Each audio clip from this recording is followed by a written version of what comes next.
Good evening everyone. ഞാൻ ഇന്നൊരു experiment ചെയ്യാൻ പോകുകയാണ്. ഞാനൊരു ബക്കറ്റ് നിറയെ വെള്ളത്തിൽ 4 സാധനങ്ങൾ ഇടാൻ പോകുകയാണ്.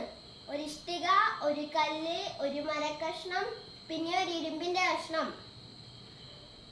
ഏത് സാധനത്തിലാണ് ഏറ്റവും കൂടുതൽ വെള്ളം മറിയുന്നത് നോക്കാം. ആദ്യം തന്നെ ഇഷ്ടികയാണ് എടുക്കുന്നത്. ഇഷ്ടിക ഇട്ടപ്പോൾ കുറച്ച് വെള്ളം മറിഞ്ഞു. ഇനി നമ്മൾക്ക് ഇതിൽ കുറച്ച് വെള്ളം ഒഴിച്ചു കൊടുക്കാം.